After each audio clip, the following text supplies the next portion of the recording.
Have you ever been dumped and you're so sad, you're so lonely, you're depressed, until a movie comes along and says, don't worry, let's have some laughs. Inside of you, I could cross this desert plain. Inside of you, I can hear. Hey now, what's up everybody? My name is Mike Brown, aka ReviewKingMB, and I am here to talk about, in review, Forgetting Sarah Marshall. Forgetting Sarah Marshall was a 2008 film that was written by Jason Segel, but directed by Nicholas Stoller.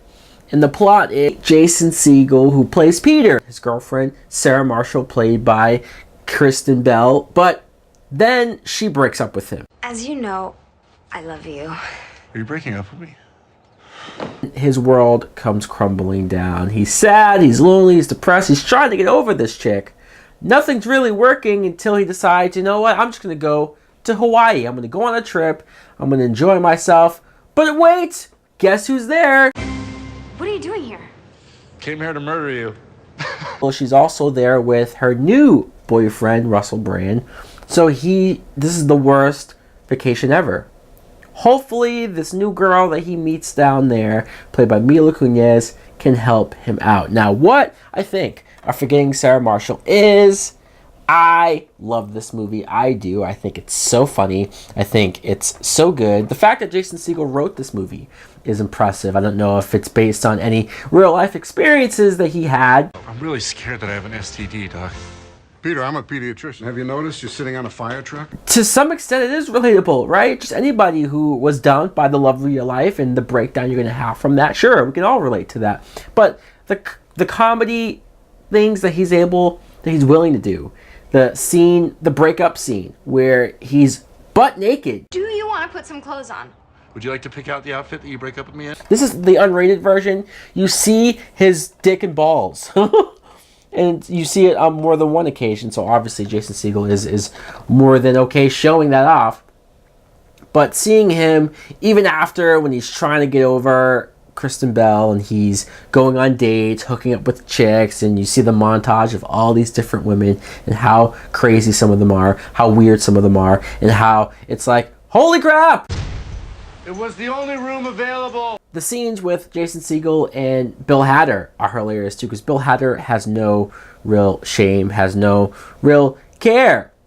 Does not care that he's suffering. He just wants him to get over this. Get over her, get over the girl, move on. He helps him decide to go to Hawaii. He instantly meets the receptionist, Mila Kunis. And Mila Kunis, yes, she's pretty.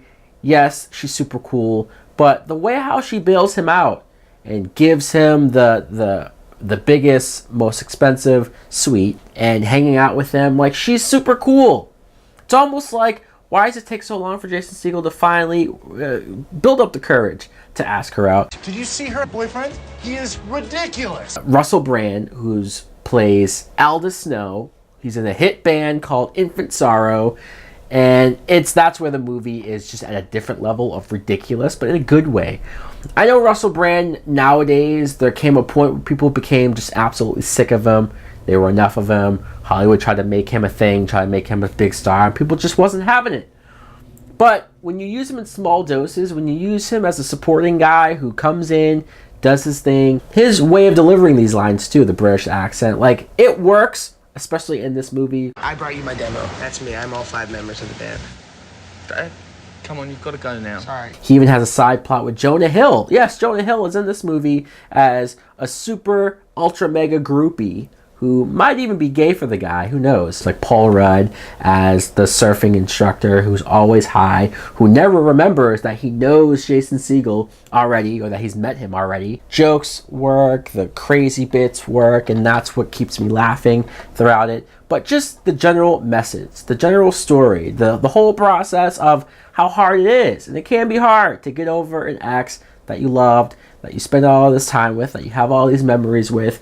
It can be really hard to get over them. Possibly what the movie's saying, maybe I'm wrong, is that the best way to get over that is to find someone better. I even love the fact that one of Jason Segel's character, one of his passions is this puppet Dracula musical Because when you say it, it sounds absurd. And even the first time where he performs the song, it sounds ridiculous. But it's so creative. It's so kind of cool.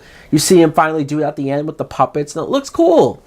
And I know that comes from Jason Segel's real life passion for Muppets. He eventually did the Muppet movie. I think you need to move just a tiny bit further away from the microphone. No, closer. Oh, Now a little further. okay. Closer. And then, Oh, I know what you're doing. You stop that. This is a really enjoyable film. It is. After so many years later, I think it's been 10 years now, this holds the test of time for comedy. So guys, let me know in the comments below if you've seen Forgetting Sarah Marshall. Do you like it? Do you love it? Can you relate to it in certain ways? Have you been dumped? Does it suck? Thanks for watching. Like, comment, subscribe. Later!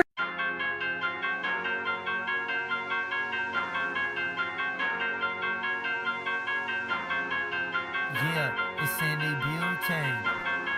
It's Sandy Butane. Yo, okay. Yo, it's butane. I never give up, in God we trust, and it's a must that I won't